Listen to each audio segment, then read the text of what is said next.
Hello! Okay, I've done it. Pot stickers are consumed. Hello!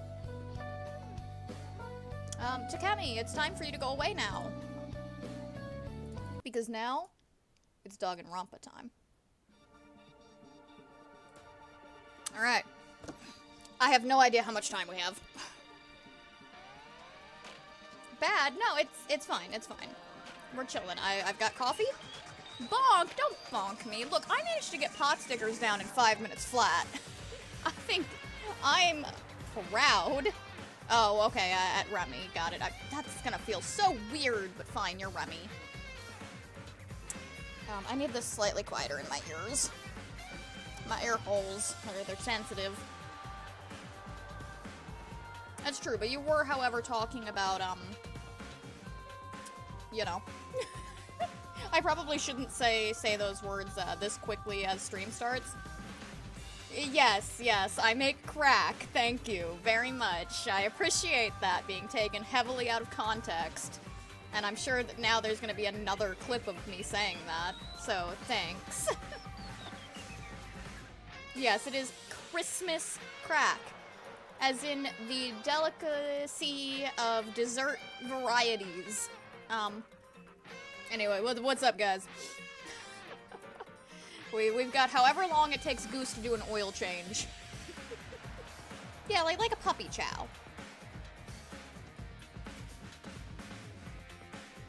So, I have no idea how familiar the people in my chat are with Danganronpa because I never played it on stream. But I'm familiar with Danganronpa. Very familiar. And I've got opinions. I got strong opinions. And so it'll be interesting because I still want to do this with Dare at some point. So Dare, if you show up in here, yeah, spoilers, get the fuck out of here. Because I want her as blind as possible for this. So it'll be kind of fun to watch me rank these guys and then see what Dare does without the knowledge of this list. So it doesn't look like they're in any particular order, but I've got a good old alphabet ranking here. I've already shoved all the characters from the game that I'm not familiar with down there. Most of those characters I have actually seen at some point in time, but I don't know enough about them to have a legitimate opinion. And honestly, some of them are kind of repeats of like characters that we'll see on this list. So for everyone, if you have any interest whatsoever in going and playing Danganronpa or watching Danganronpa, don't watch this. I'm going to be very spoiler heavy. Because I'm going to talk about the characters, their motivations, why I like them, and all of that good stuff. We should have just a playlist of Danganronpa songs, and they should just be like the best of the best Danganronpa songs. So that's just going to be going back there. Okay. So yeah, we're gonna talk about these guys, because strong feelings.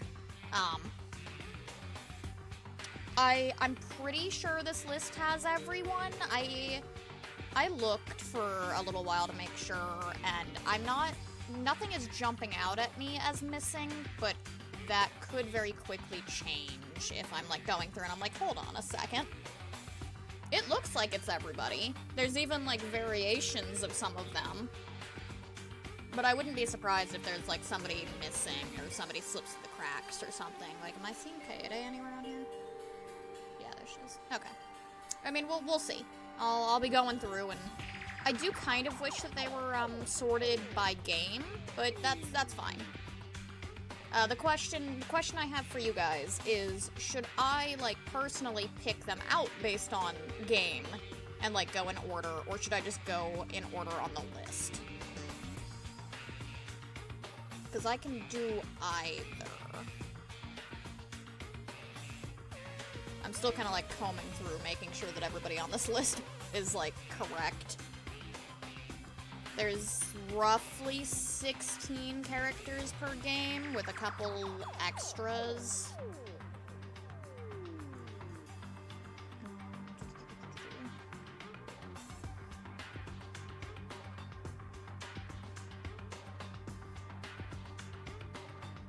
Have like a thing on the side so I can kind of keep track. Is this everywhere? No, that's like a height chart. That's not gonna help. I'm fairly confident that we're not missing anyone. If we are, somebody can edit that with the character in question sitting next to me, crying. Okay, are we ready? Are we game to just send this? I still don't know what necessarily, what order we're going in. Okay, Blue, help me out here. Do you want me to order, or put them in order of game? Or just start with, like, whoever's first on the list?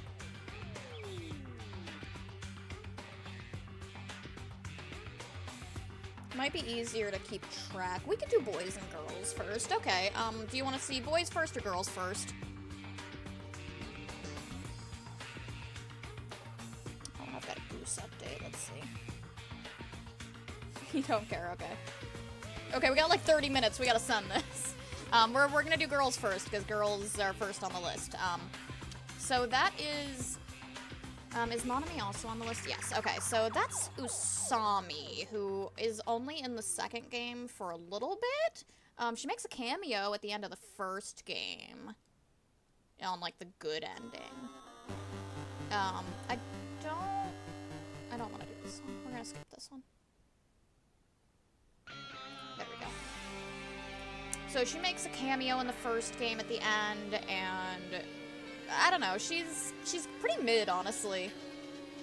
She doesn't really do much. What she does do is pretty impactful for, like, the little sections, but I'm also really pissed off about the minigame involving her and how RNG it is. I think she's actually gonna be... I'm kind of thinking somewhere D to E. We'll put her in D as, like, a solid mid, because she's not quite C tier. Okay, this is, what, Kazuichi Soda? I don't like him. Oh, hold on, wait, we're doing girls. So you get to be spared for a little while longer. Okay, Hiyoko. Hiyoko is an interesting one, because she's very, like, unlikable. She's cute, but she is, like, really foul-mouthed. She's really awful to, like, everyone. And she dies so like, right before she gets to hit, like, critical character development, they kill her in one of the worst executed, like, trials, where it's like she's just tacked on to the end of a different murder, and it's, like, completely meaningless. It sucks. And it's, like, right before you should feel like you're about to hit her character arc. So she's... I think for a lot of people, she is an easy F, or, like, a really low, but I think she's, like, a C. I think that she has interesting depth to her that just wasn't, like, it wasn't fully explored. Pairing up with her is Mahiru from the same game, who kind of is, like, the only friend to Hiyoko. Mahiru is also interesting. She's also another one that's very early to go, so you don't get a lot of time with her. The little bit of time you do get with her, she's, like, super anti-men, which is a reoccurring trope. Where are you? Is Tenko missing? Is that who's not here? No, she's here. And I just think that it's a little annoying. She does have an awesome voice actress. You know what, she can stay right next to Hiyoko, and I'm willing to put her above Hiyoko. Next on the list of chickies is Sonia Nevermind. And she's an easy S. She's just such an easy S. I adore Sonia so much. She's your foreign princess who is just written in such a fun way, where she's got a lot of personality and a lot of layers to her that just make her interesting to watch. And, like, you hardly ever know what is getting ready to come out of Sonia's mouth. Akane. Okay, it looks like a lot of the second game characters are on here first. I'm not a huge fan of Akane.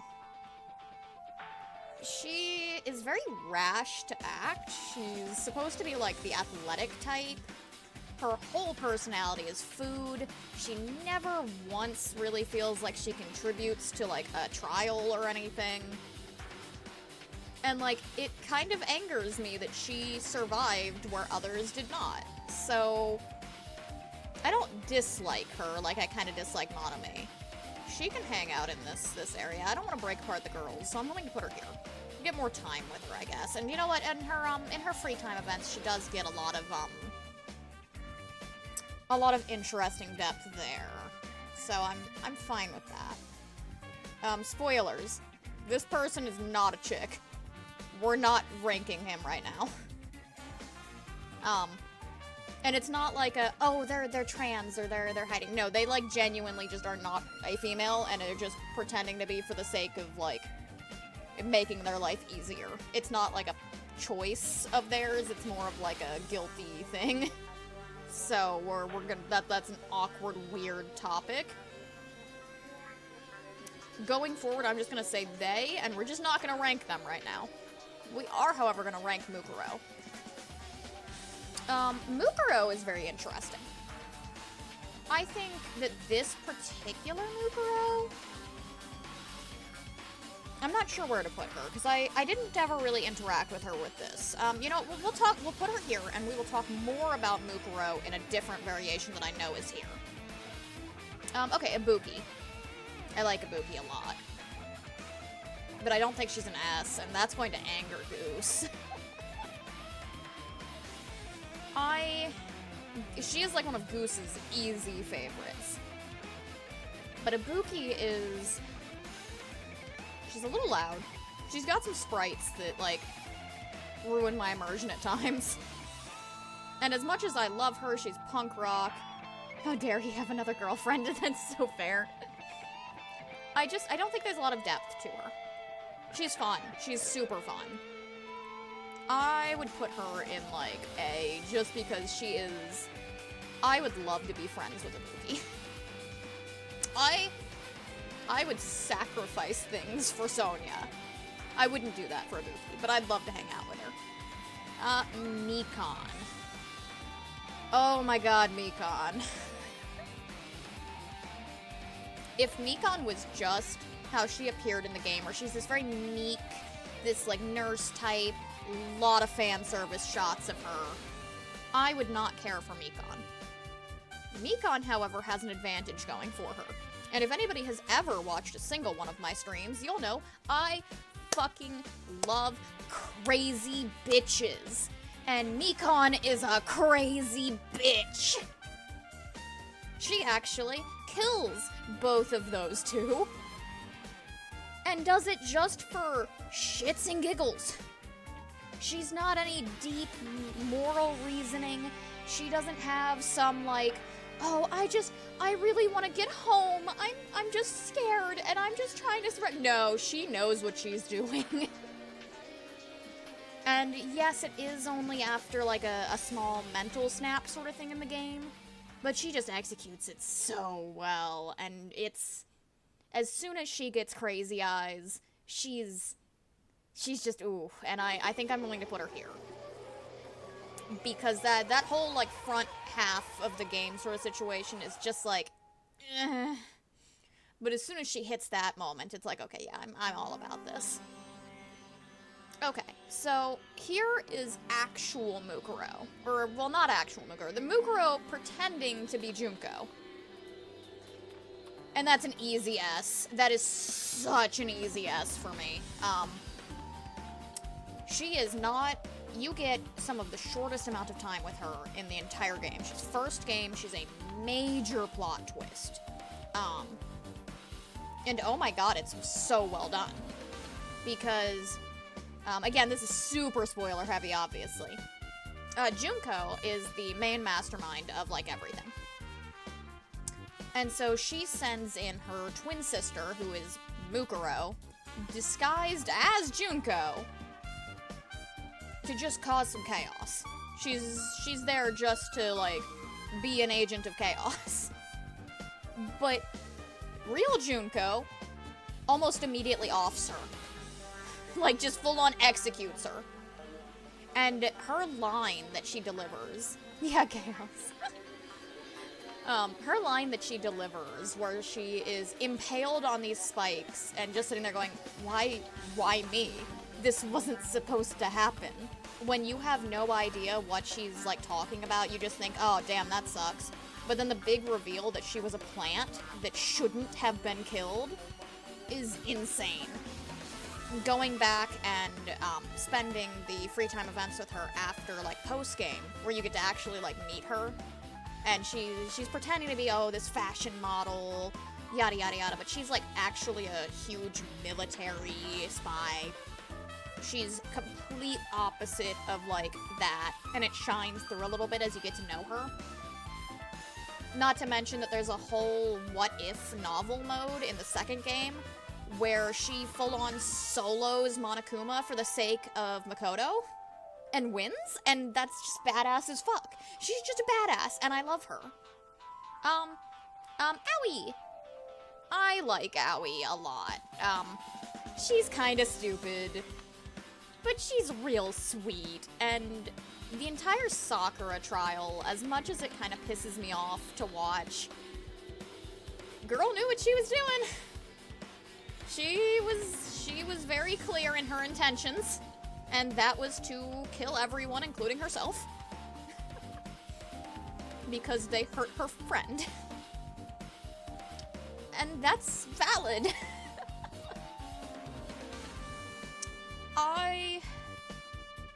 I'm not sure where exactly I'd put her. I'm thinking kind of top of A. I think she's a little higher than Mikon. I don't think she quite beats out Sonia. You know who does beat out Sonia, though? Kyoko Kirigiri. Not more than my Mukuro Junko. But Kyoko Kirigiri, she could step on me, and I'd be okay with that. All three of these ladies could step on me, and that's perfectly fine by me. Kyoko is, she's that, like, strong, silent type. She just, like, radiates don't fuck with me energy. And she's pretty smart. I do think she makes some stupid decisions throughout time. But she's pretty damn smart. I gotta respect her. She's, like, the first ever, like, main helper for the protag. And I'm about it. I'm very about it. Toko's an F. Mechanic neutral one is here. Hello! Welcome, welcome. I'm ranking the Danganronpa characters. We're starting with the chicks, apparently. Super spoiler heavy, by the way. If you have any interest in going and watching Danganronpa in any form, go do that, because this is, like, I'm talking about every single plot twist in the game. Because I'm going into, like, the character depths. We're also going fast, because Goose has given me a timer of about 30 minutes or so. Yes, Sonia. It's actually, hold on, that's how she spells it. Sonia's pretty, honestly, I'm gonna put Sonia above Kyoko. I feel like that's kind of fair in my mind. Yeah. No, you're good, you're good. It's weird. Her last name is literally Nevermind. So, you know.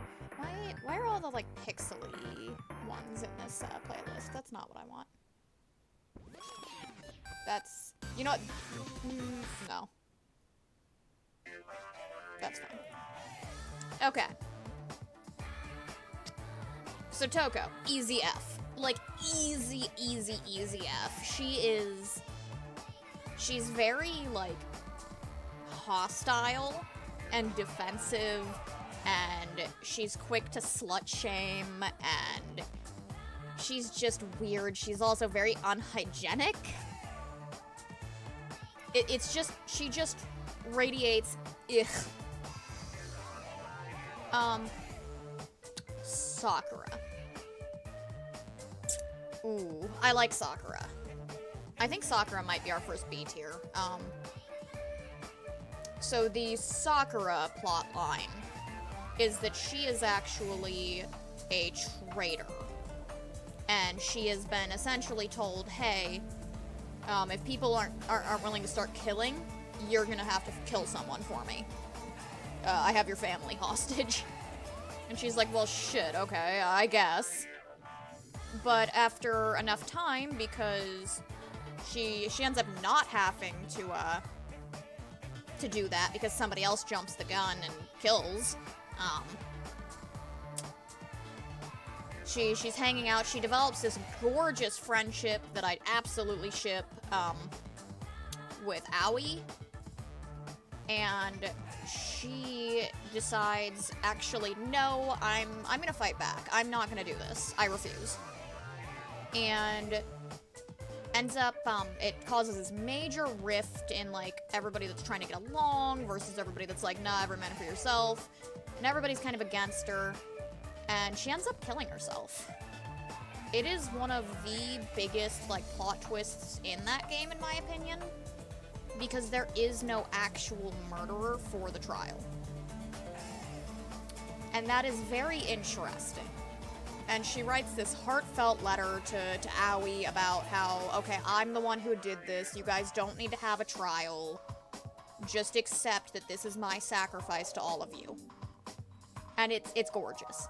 Of course, that letter is is not found until afterwards, of course, but she's a very solid character. That being said, I don't feel as emotionally connected. I don't know. I feel like I'm gonna put her down at the bottom of A. I feel like she gets to go above Ibuki. Because I'm way more emotionally connected to her. I was thinking B, but the more I talk about her, that's where I feel. Sayaka Maizano. Okay, Sayaka. This is another character you do not get a lot of time with. She is quite literally the first trial of the first game. And she's kind of a bitch! Like, she's that cutesy idol type that everybody loves. Oh, she's so cute and sweet, the pro tag, except for the fact that she tried to frame us for a fucking murder. And you know what, maybe I'd be more inclined to be like, alright, that's kind of fucking badass. But she fails. She fucking gets murdered instead. So she couldn't even follow through. Bitch decides, oh, okay, yeah, I've got this whole elaborate plan. I'll invite somebody over to the room, and I'll trick them into thinking, oh, I'm a hot idol. They'll be all over me. Except for the fact that, you know, you pick one of the most athletic guys in the entire, like cast. Why are we so spooky? So you pick one of the most athletic guys in the cast. What did you think was gonna happen? That he just wasn't gonna fight back? Like, what was your plan there? Not the smartest, but I do respect it. I respect it. And it's kind of like a cutesy thing where she's like, oh, I'm a psychic. But it actually does kind of follow through in one of the end game things, and she actually is like, oh, you know, I think I've actually met you before, and it's like, okay, yeah, sure. Okay. So we know Toko. We know how I feel about Toko. This ain't Toko. This is Genocide Jill. Or Genocider Show, depending on, like, what it is. But the game calls her Genocide Jill. So the whole, like, plot twist of Toko is that she has, a multiple personality disorder. And so she is a serial killer. I like Genocider Jill an awful lot. She is chaotic. She's weird. She's silly and playful, and she sits there in every single trial. It's like, are we sure that the mass murderer didn't, I don't know, do this? And every single trial, she's like, oh, come on. I would own up if I killed someone. You think I'm gonna let somebody steal my credit? Besides, I would always use my handy-dandy scissors. She calls everyone weird nicknames, and she's just fun to watch. I like Genocider Jill a lot. Like I'm thinking a lot. Yeah, that feels right. Celeste. Celeste goes in Step in Me category. I feel like I don't need to explain myself for this one. I mean, you see her, right? If you've ever watched Kakaguri, meet Celeste. Yeah, she, right there. Moving on. Peko Pekoyama. Peko has quite possibly one of the saddest executions that I've ever watched. Peko herself is kind of mid. I feel like I'm gonna get in trouble for saying that. I feel like there's people that really like Peko. And, like, she's got a whole thing going with Fuyuhiko that's really interesting to watch. And I like her. I definitely like her. I like her more than these people. Do I like her more than Sayaka? I think I like her right there. Really good execution. Not a lot of screen time, really, before then. Which kind of makes sense. Yeah, she goes there. Because I gotta pick this up. Okay, actual Junko Enoshima. Yeah. Step on me. Moving on. Crazy bitch. We know how I feel about those. Enough said. Chiaki. Only character on this list that I have full-on cosplayed. Chiaki is absolutely heartbreaking. She's also the ultimate video gamer. And finding out that she was not real is devastating. Watching her go through and then having to watch her be executed it's gut-wrenching. Kaede. Oh, fuck. These are such good characters. We're just getting really, really good ones back to back to back to back with going by this all-female, route. Kaede is such a wonderful, wonderful twist. Let me show off something to help explain Kaede. Where's... So Danganronpa. I mean, you got her right front and center. She is the first, like, character you play as in the game. Every game so far has had your protagonist that you stick with. That is your ride or die. And the game opens up and you're Kaede. You're like, alright, cool, she's super cute, she's pretty smart. Cool. And then Kaede pulls such a huge twist, where she fucking kills someone. She's the first to kill someone. Technically, there's a little asterisk after that, that we'll come back to later. And then from then on out, you switch perspectives over to Shuichi. And it's just fucking insane, where you're like, you at this point now know what she has done, but have to prove it. And that's wild. I think I like her. I like her here. That's where I like her. Yeah. She's pretty huge in my book. You don't get a lot of time with her. But that little bit of time you get with her is wild. Kurumi. Kurumi is like the ultimate maid, and her whole thing is like, oh yeah, I'm like kind of the mom of the group. I take care of everyone. I'm actually a huge government official, and I'm gonna do anything in my power possible to get the fuck out of here, and I don't care who I have to kill to make it happen. Her execution is also absolutely gut-wrenching. She's another one that just hits you completely out of nowhere. And I mad respect it.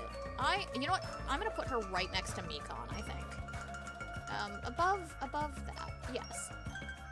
I like her a lot. I like her design. I love the spider webs. The execution is so well done, where it's her just clawing her way to freedom, going through mass amounts of pain and torture, only to find out that there was never even a chance. It's awesome. Himiko. Himiko, I'm slightly biased. Throughout the entire game, I spent a long amount of time going, no, I love this child. I will protect this child. This child keeps making stupid decisions. This child is not helpful. This child angers me. But also, she's just a child that has to watch both of her— No, Dare, go away! Go away! Dare, you have to do this tier list with me at some point, and you're not allowed to know my opinions. You're the only viewer that's not allowed. The whole thing is everybody's gonna watch me go through this, and then at some point I'll get you on here to like, give your opinions blind on these characters, and everybody can watch me foam at the mouth. I'm sorry.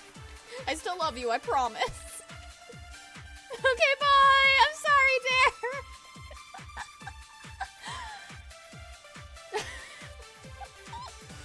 Alright guys, do we think we're safe? Are we allowed to look at the list again? Is she still in the chat? Okay, she's not here. Alright, we're safe. Okay. What was I discussing? Oh, Himiko. Yeah, so she watches, like, both of her kind of motherly figures that, like, are her friends, both die in the same trial. And both times she feels responsible as fuck. And I think she's got a really good character arc. I'm willing to put her here. Because I like her more than these guys, and I don't like her more than these guys. So that's where we're at with that. Maki. Maki, I think I'm gonna put here. I think that's where I'm feeling. Maki is another wonderfully, like, deep character that I like an awful lot. She's definitely in the tier of people I would let step on me. So I think that's fair. That's really S stands for the step on me tier. That's what that is. So yeah, I feel like that's I'm solid in that. Samuki. Ultimate cosplayer, which already puts her high in my book. Don't bonk me! No, she's high in the list. Oh, hold on, I forgot Monami. Monami can go here. Monami is more present throughout the game. She's less annoying. She doesn't have a mode where I'm actively upset that I have to play as her for RNG purposes. But she also doesn't have much going in terms of, like, things that actually make me happy about her. She is, like, the neutralist of neutrals. She is the line. She holds the line into C tier. Yeah, you have to be able to pass Monami to get into C tier.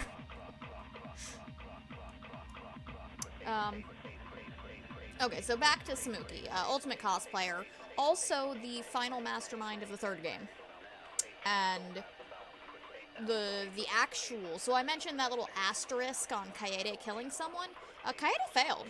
She meant to, she set up a whole, whatever it's called, machine thing where it, like, does things after you set the first thing in motion. Rude Goldberg? Something? I don't know, man. But, she sets up a whole machine to kill another character, thinking that they're the mastermind, and she's like, oh, I'll end it all right here, right now. But she fails. The, like, shot put ball that was supposed to drop on their head misses. Lands next to him. So Samuki runs in behind, grabs it, and strikes him in the back of the head. And then just claims, oh, no, Kaede did that. That was Kaede. She did that. She's the killer. So it, like, is the whole point that unravels the entire third game, and that's really, really cool. Then she goes on, like, a whole thing where she cosplays all the characters from the other games.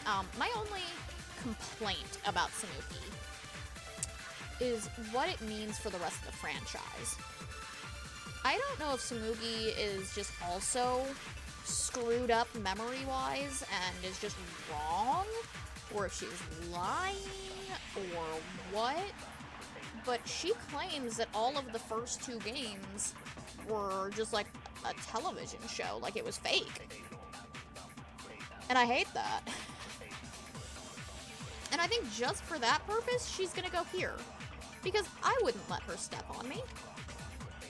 She broke my heart. She's cool as hell. And if it wasn't for that fact, then yeah, I would totally. But no. Tenko. I'm gonna put Tenko in E. She's gonna be our first E tier. She's got the same problems as Mahiru, only I dislike her even more. She's that, like, super heavy feminist, and, like, not in a good way. She's hyper aggressive. She's just flat out weird. She makes weird facial expressions. She's upsetting. She's not as bad as Toko. She's, like, very weirdly obsessed with Himiko, and, like, my dear, that is a child. That is a child. I know that they're all roughly the same age, but that is a child. So, stop. Angie is the other one that is associated with Himiko, and Angie, while annoying and upsetting in game, I quite like Angie. She starts like a whole little cult. And is very, like, difficult to deal with in the game. And is frustrating. But she's also, like, insanely cute. And, like, you kind of feel bad for going against her. So, like, I think I like her more than Monomi, so she can go C tier. And I think I like her... No, I think I put her right here. Cuteness doesn't take you above personality. Is that all of our ladies? No, Mew. Oh my god, Mew, you can step on me. It's just a matter of how much can you step on me. That being said, Mew does not have, like, that deep personality thing going on. That's why she's kind of low down here with Celeste. Honestly, Celeste has more personality going for her than Mew does. Mew is amazing. Mew actually correctly guesses every time she accuses someone with no knowledge, she's correct. She's also got the thing going on with Kibo. She's another one that tries to get away with a murder and fails. She's very interesting to just watch, and she's kind of unpredictable. She's very fan service heavy. Like, very fan service heavy. Probably not as much as Mikan. I think Mikan gets the worst of it out of any game. But she's just, like, very vulgar. I think they said that they tried creating an unlikable character when they made Mew. Well, clearly that backfired on me, because she's kinda hot. Then we have, crap, I don't remember any of the Mono Kid names. That's gonna be an F tier, though. Like, below Toko, for sure. There's, like, this whole weird incest plotline with some of the bear cubs. And the bear cubs are already pretty unlikable. And she's just, like, really unlikable. Yeah. While we're on the topic of it, we're gonna put the other one right next to her. Because we're on to guys now, and I just want to knock that one out of the way real quick. Because, yeah, and I think I like him less, because he's not even cute. Okay, now we go on to the first of the guys, and we're back to Soda, who I mentioned earlier I'm not a huge fan of. He's got, like, this weird thing where, there's a fire? What? Okay, well, go deal with the fire instead of chatting here. Maybe prioritize fire. Okay. So he's got this weird thing going on where he's, like, really all about wanting to date Sonia and how hot Sonia is. And, like, she's always kind of like, no thanks. And he's just not getting the memo. Hold on. I hate to do this to you. I'm gonna delete that because of the town name. We're gonna keep town names out of things, but... No, you're good. Obviously, it popped, and if anybody's, like, paying hyper attention, then they know a general area of where you are now, but, you know, just for safety things. I don't want anybody tracking anyone. Why do I have a... Oh, Terry...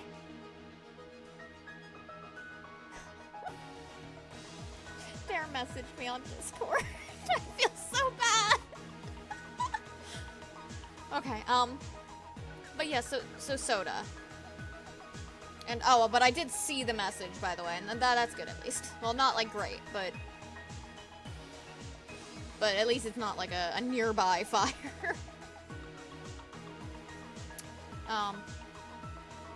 So, Soda, yes, he's got the weird thing going on, and he's just, like, way overly obsessed with Sonia and wanting to see her scantily clad, and it's just like, brother, she is not interested.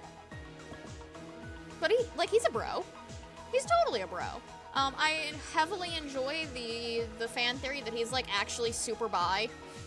and just is so, like, unaware of what that even is. I think he's gonna hang out here. He's pretty low. It's not cool to be creepy. I do love that for him, yes. Yeah, it's just not cool to be creepy. That's really what it comes down to. There are some ships that I absolutely love for him. I'm trying to remember who it is that I saw him paired with that I really enjoyed. Oh, it was with Ibuki. Yeah, I think an Ibuki-Soda relationship is really cute. But Sonia is not the choice, and being, like, creepily obsessed is not cool. Okay, let's talk about Hajime for a second here. Hajime is the protagonist of the second game. And if it was just the Hajime, oh, I'm the protag, let's discuss Makoto while we're on the subject of Hajime for a second here. Makoto's first protagonist, and he literally says, he's like, oh, I'm super boring, and there's not really much going on with me, I just am what I am. He's, like, meant to be a player fill-in. And then, like, as the game goes on, it's like, oh my god, I'm the ultimate hope! And it's like, oh, I'm super cool. And, like, yeah, okay, sure, whatever's cool. But Hajime, though? Hajime, while being a player fill-in, does it so much better. On a list of all of the protagonists, Kaede's high up there, obviously. But Hajime goes straight to the top. The fact that, you meet him and he doesn't know what his talent is, but he's not really sure. Everybody's got memory loss issues going on.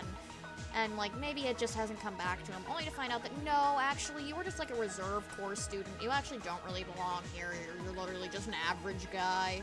Only to go into, actually, no, you actually were lobotomized and did a bunch of testing on, and everything has gone horribly wrong, and you're actually the ultimate.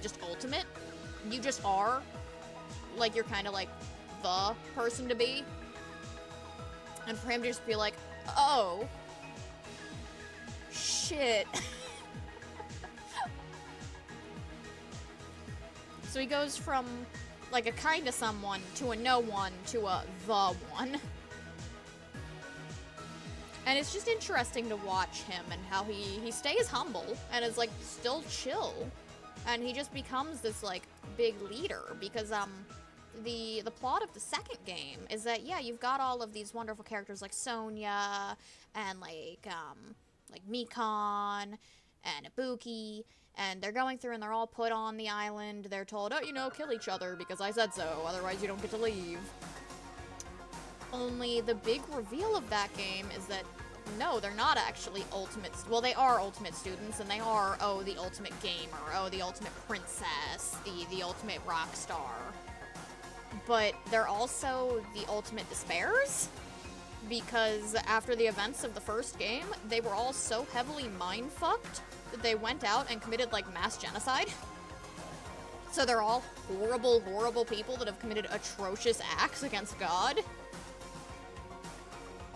And it's, the end game is Hajime has them all back on his little island just trying to, like, rehabilitate them.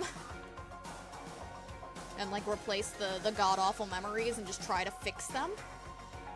Love it. Absolutely adore it. That immediately puts almost anyone from the second games just higher on my tier list. Because, like, Makoto is the C of C's. But Hajime is just such an ass.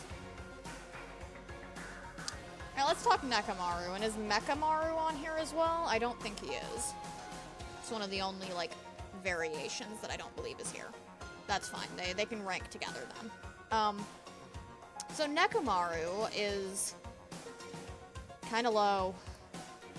Honestly, pretty low. You know what? No, I take that back. You're not allowed to quote me on that. Nekomaru at a first glance is very low. It feels like his entire character is designed to be a sexual innuendo and fart joke machine. He's like hanging out with Akane, because Akane is the ultimate gymnast, and he's like the ultimate coach. And he's just kind of around. He's another like himbo type. And, you know, he's there, and he keeps, like, throwing these weird innuendos towards her, like, oh, we can go later and do that thing you like. You wanna go do the thing? I can do the thing. Don't forget, you're gonna have to take your top off for the thing. And it's like, she's sitting there like, oh my god, yeah, I love the thing. Oh. And it's like, what the fuck is going on? It's massages. He gives really good massages.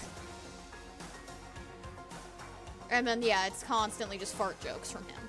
But then you get into his his free time events.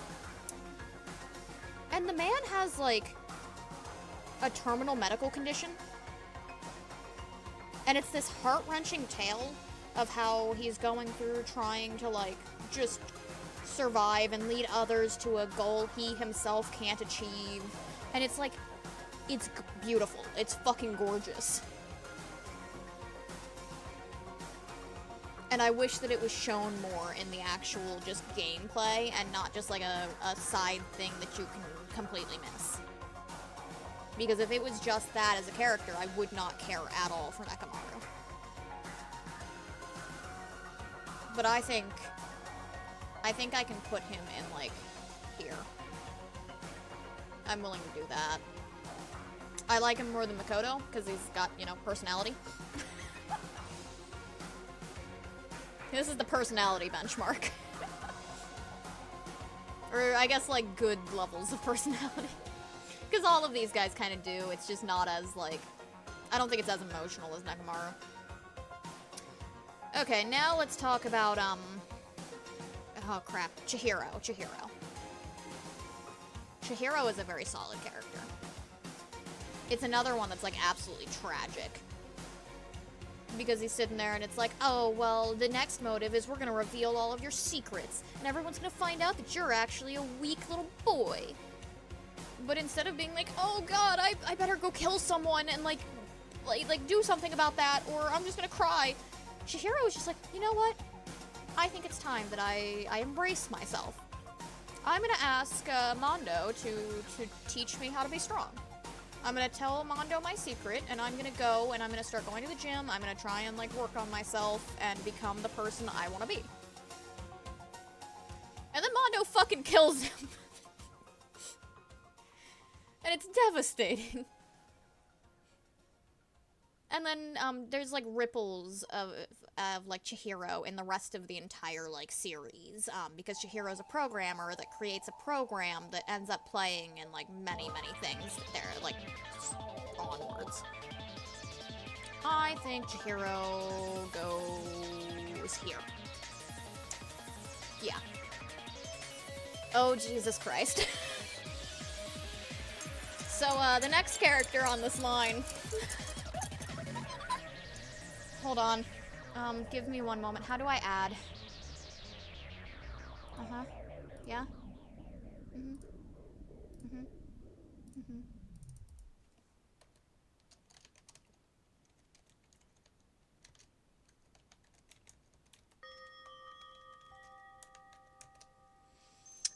Okay, yeah.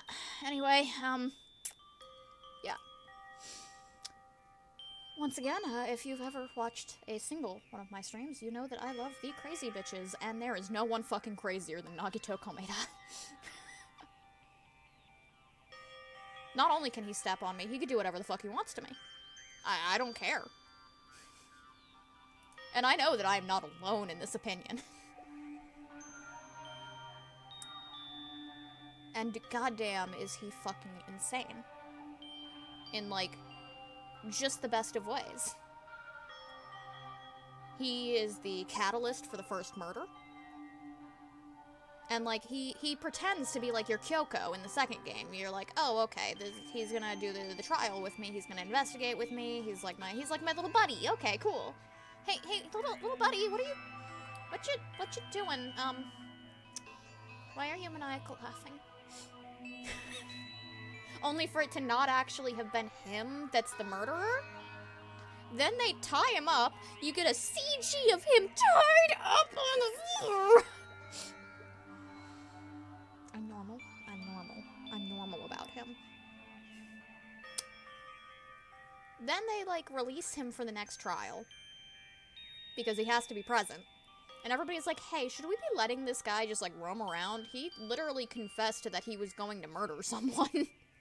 He had a whole plan. And he's like, yeah, but I didn't, though. He's like, I would, and I would do it again. As a matter of fact, any of you could actually murder me, because I'm just so absolutely obsessed with all of you, and, like, your ultimates, and I feel like you're so much better than me that I would kill someone for you. I would kill myself for you. I'll help you plan the murder. It's like, okay, buddy. And he's like an absolute lovesick puppy for Hajime. There's literally a free time event where Nagito, like, confesses his love to Hajime that does not get discussed enough. The creator of Danganronpa was asked in, like, a tweet. They were like, hey, if Nagito was gonna date any of the female characters, who would he date? And the response was just ... female character? Question mark? So I know that I have no chance in hell with Nagito. But that can't stop me from simping. And simp I shall. Anyways, let's continue. While I'm at it, real fast, just get that in there. That's from the game that I haven't played, but the man has a chain around his neck. And it's called the Servant. I mean, like, I feel like I can't get any clearer than that. I could spend this entire time frame just ranting about Nagito. Also, lovely parallels in that, so when you're introduced to Makoto, he's introduced as the ultimate lucky student because he wins just off of, like, a random draw. And during the second game, you meet Nagito, and he's also the ultimate lucky student from a random draw. And Nagito is, like, actually the ultimate lucky student. Like, his luck plays a huge part to play in a lot of things. And it's not just good luck, it's bad luck, too. But if you spell out both of their names, they're what is it, anagrams? Like, the scrambled words? They for each other. It's Makoto Naegi and Nagito Komeda. And I think they might even have the same voice actor. Don't quote me on that part, though. I could be wrong on that. But yeah, wonderful. I'm definitely normal about him. Mondo. And Taka is right after him. Wonderful. So Mondo, as I mentioned earlier, is like the strong guy that ended up murdering the other guy.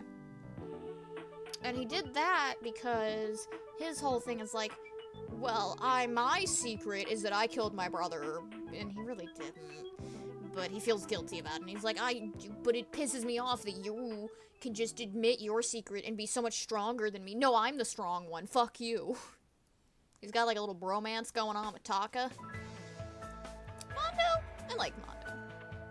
I heavily enjoy all of the artwork that people have made of Mondo and Taka just like living a domestic life together. It's adorable. And I think I'll put him right next to Chihiro. Yeah, that feels right. Taka, as I mentioned, he's got a little bit like a bromance going on with Mondo. And Taka starts off the game as like this really like rules-heavy, he's literally called the ultimate moral compass. He's a hall monitor, is essentially what he is. He can be a little frustrating. Overall, he's a good person. And then we have a different variation of Taka later down that I see, so I won't judge that into play with this. He's more mid, I think, than Mondo. I like him. But how much? How much do I like him? Do I like him here? Yeah, I think I like him here. Pretty neutral feeling. But there's not anything that I particularly dislike. Okay, where do I put... This is Byakuya Tugami.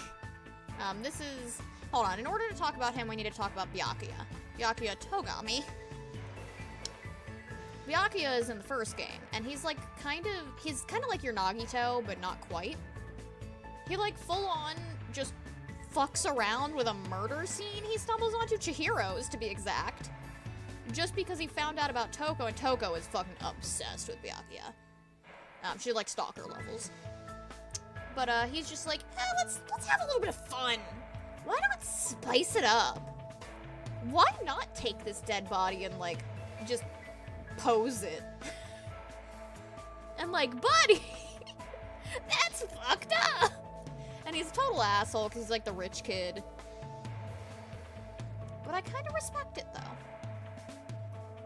He never had any actual intentions of letting anyone fail the trial. And despite all of his big talk that he's gonna do something shitty, he never does.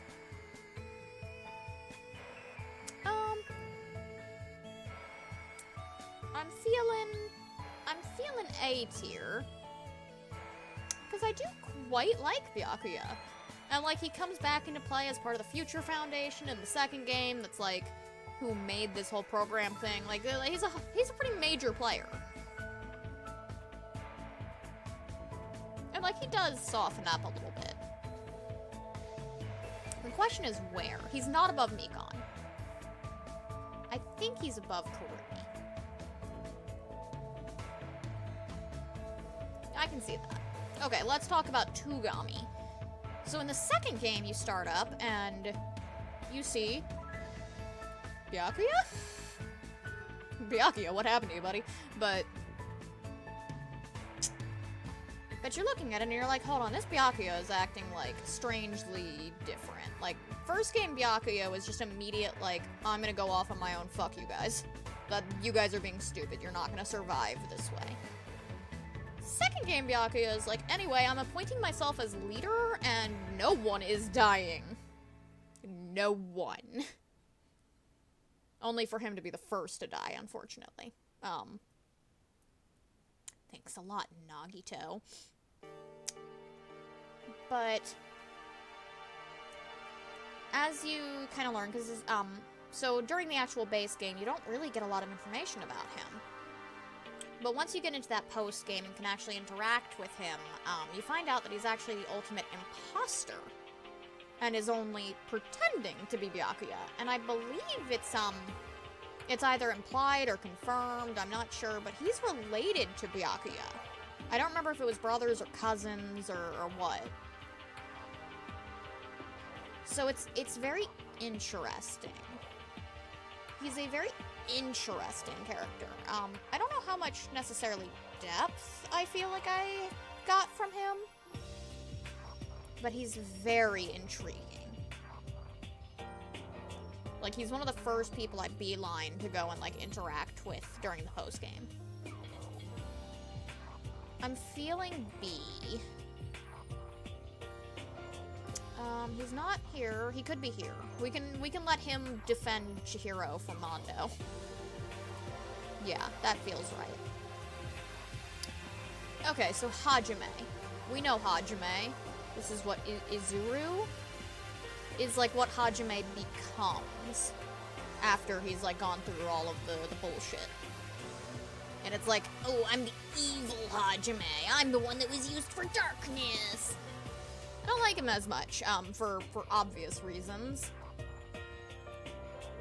And my opinions on this, I feel like I almost should go into the don't know, because I know that it comes up more in Ultra Despair Girls.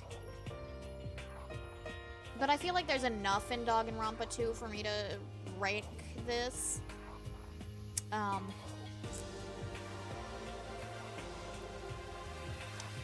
don't love him. I don't hate him. It's feeling like a C.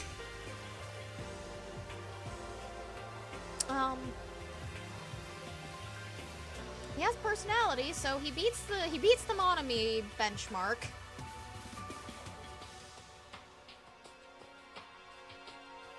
But I mean, I think that I only enjoy him in correlation to Hajime, where it's kind of the voice in his head. I think that if I were to watch him in Ultra Despair Girls, where he is just complete void of emotion, I don't think I'd like him at all. So I think, you know what, he becomes the new benchmark. No, I can't do that to him. Yeah, we do that. Alright. Taka, or what did he go by here? I think he just called himself Me. I don't remember. This is Taka right after Mondo died. And he's, like, distraught over his bromance. He goes, like, full verbal for a little while and is, like, just really fucked up. And then the computer program starts talking and impersonates Mondo from, like, its database. And he gets, like, a whole second wind. Where he's, like, this weird hodgepodge of, like, the moral compass hall monitor and the biker gang leader. And it's very interesting. However, it gets hit with the same problem as Hyoko, where he immediately dies. And it's another one that's just a tacked on death with absolutely no meaning. And that really sucks. Like, that just, you get almost no time with him. There's no option to see free time events with him post-game. You get that tiny blip, and that is it. And it's just, ugh. Like, now he's just loud and obnoxious and stupid. It's interesting, but we don't get enough of it to make a difference. I honestly think he's gonna go D tier. There's just not enough. Whoa, what happened to our music? Yes, we're still listening. Thank you very much. Okay, let's talk about Fuyuhiko. Fuyuhiko is a mafia leader. He's very baby-faced, but he's a very strong, independent character. He's another Byakuya type, where it's like a mix of the Mondo Byakuya, where he's just very like, fuck this, I want nothing to do with this shit, peace. He has Peko kill someone for him on an order, because they were friends before everything, and it's implied that they're in love.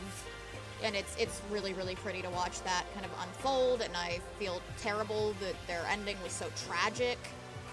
There's a whole line in the trial where they're debating, is it fair to punish Peko for this murder when Fuyuhiko was the one who ordered it? And it's like, well, yeah, because she's the one that, bashed her head in, so, yeah, yes, Peko did in fact murder. And then Peko's execution, she's going through, she's fighting for her life, only for Fuyuhiko to run into the arena and her to die trying to protect him. Just, again, heartbreaking. And then when he comes back from that experience, now he's rocking a badass eye patch. And he's got like a new lease on life. He's like, okay, I realize I have made some mistakes. I have fucked up. I'm gonna try to help now. And he becomes actually incredibly reliable. And I love that. I love that a lot. Do I love that enough to go into S? Would I let Fuyuhiko step on me? I don't think I would. But I could see that being a strong A. Yeah. This next one's gonna be controversial. I might have to rename the Step On Me ticket. Okay, so I've got a very, very hot take on Teruteru. Teruteru is, again, one of the first to go in his game. He's second game. And he is the one who murders Imposter Byakuya in place of Nagito. And it's very strange. Is that my goose? Oh, okay, it only just told me that you got here. I will speed this up. We're close to the end. I'm talking about Teruteru. So, Teru is a weird one that I feel like I'm gonna get a lot of dislike on my opinions on him, because he's actually really high. Like, really, really high. Like a here, honestly. So his whole thing is that he's a major pervert. Like, he's awful. He's constantly trying to, like, seduce all of the women in the area and, like, whatnot, but he also is surprisingly focused on consent. And his other thing is that he's, like, a chef, but he's like, oh, I'm this high-end chef type that's, like, really awesome and charming. Except he's not. He's country folk who after he murders, reveals that, like, I'm just doing this for my mom. I just want to see my mom. I just love my mommy, okay? And it's heart-wrenching to watch him be crying out for his mom, who you find out later on is already dead. And just this uncertainty, and he's begging to know if she's even okay. And it's, oh, it hurts. It hurts so bad. And then, yeah, in, like, the free time events with him, he's actually a really down-to-earth guy who just wants to, like, see that everybody's, like, well-fed and taken care of. And, like, the second anybody's like, hey, dude, I'm not really into what you're, like, suggesting, he's like, oh, okay, my bad, sorry. I'll stop. That's all you need to say, bro. So, like, take notes, Soda. Yasuhiro. I feel very neutrally towards Yasuhiro. We're just gonna put him in a very solid D, because, like, he's just really doesn't do almost anything of value at almost any point. Even, like, the second game seems to forget that he was a survivor and that he's also, like, Future Foundation and shit. Like, they're just like, nah. Gundam, on the other hand, is a very solid S tier.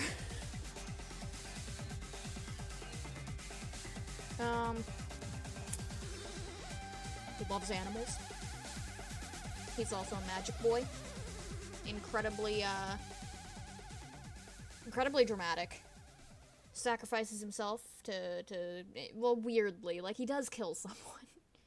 But he also kills the guy that literally got revived as a robot, just to, like, not feel as bad about it.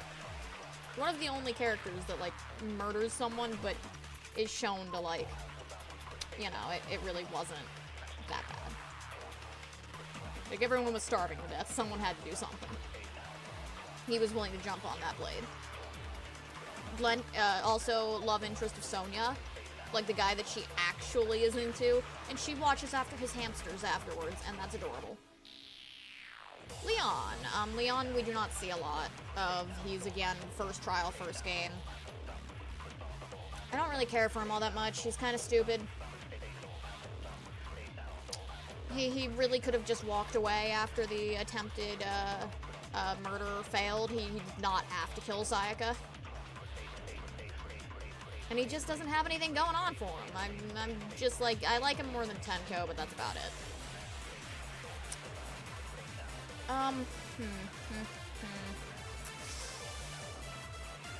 This is hard. Kokichi is very high. Like, hero levels of high. It is a matter of, does he get to go on Nagito levels of high? And I don't think he does. Kokichi is, again, very, very well written.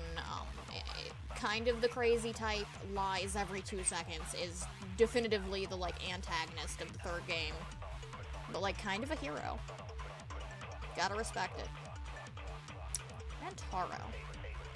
This is third game's first death, and again, not a lot to go off of, besides, like, free time events. And, you know, he's pretty cool. I think that him being shown to have survived the previous game and be put back into this one with, like, a little bit more knowledge than everyone else is interesting. But he dies so early that there's a lot of missed potential. I'm willing to go there. This is an easy F. That goes below the incest bears because he's an incest boy. And that's just, it's just bad. It's just bad. Just don't even look into that character. He murders 2 people for the sake of, I want to send them to heaven with my sister, where I totally want to bang my sister. And it's like, hey, buddy, we don't do that here. Well, we gotta go fast. All of the bears, real quick, I'm gonna do, we respect Monokuma. This bear gets to be a little higher than the others. We do like a that. Okay, that's my bear opinions. Okay, Ryuma. Ryuma is like Death Wish right off the bat. He just is like kind of soulless. But it does actually kind of hurt because it is revealed that he didn't actually really want to die. But you don't really get much from him. So he goes and he hangs out in this tier of like missed potential characters. Gonta. He is a gentleman. He's like the strong type, but he's just such a sweetie pie. It absolutely sucks when he gets tricked into killing Mew. And he doesn't even like really remember it, so he's just like kind of crying the entire time, and it's awful. It's terrible. Hifumi is another like F tier, honestly. Bruh. He's the ultimate fanfic creator, and he's just weird, and he simps really hard for Celeste, and it cost him his life. He simped so hard he died. And I feel like that speaks enough for him. Shuichi, or as we call Simpichi, because he simps for Kaede. And he becomes the pro tag after Kaede, and it's such a downgrade. It is such a fucking downgrade. He's just kind of a little bitch. Like, he can't be better than Makoto, so he's already, like, below C tier. Honestly, even D tier. He can't even finish out his own damn game without the help of, like, 3 or 4 other people. He's a pro tag without any of the bite of pro tag. Hi, Chad. Kaito, on the other hand, Kaito actually is pretty fucking badass. He plays off the entire game like he's just kind of like a Hifumi or a Yasuhiro type, where he's just kind of an idiot, but he's like the lovable idiot. Only to then have this giant plot thing with Kokichi, where they're trying to make an impossible to solve murder. And they both sacrifice everything to make it happen. He's, again, another one that's, like, clinically ill and is already on a timer. He knows that he's dying no matter what. And it's very devastating. He's also the only one to beat, like, the mastermind at their own game. Because during his execution, he dies from his illness before the execution can kill him. He robs them of that satisfaction. And I'm willing to go right here. It's devastating for Maki, who's only just now learned, like, friendship. And that was her friend and, like, person that she was in love with, in a way. That's heartbreaking. Kibo! Kibo's a robo! Kibo goes an S. Pretty easy S. He's like who picks up the slack when Shuichi drops it. Kibo also sacrifices himself at the end to destroy everything, despite, like, essentially surviving. And he just does a lot. He just does a lot. Like, he deserves higher than this. Honestly, higher than Kyoko. He did more for us than Kyoko did. He's just incredibly useful. And I think this is my list. I think this is where we're at. So I think now it's time for me to go and do things with Goose and let everybody hate me for my list. So yeah, sometime in the future I will do this with Dare, where she is not aware of any of my opinions on this, and I just have to sit there and scream into the void.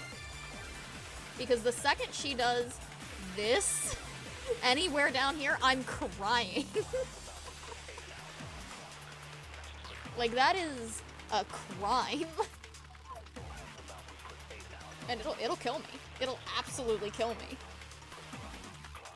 So yeah, that's where we're at with this, I think. There are some that I feel like I'm a little harsh on. Others that I'm definitely being too lenient on. Honestly, I like Monodam more than I like Usami. Yeah. Actually, I like Monodam more than a lot of these people. Monodam can go up here. Honestly, above Monodam. Maybe above me. You know what?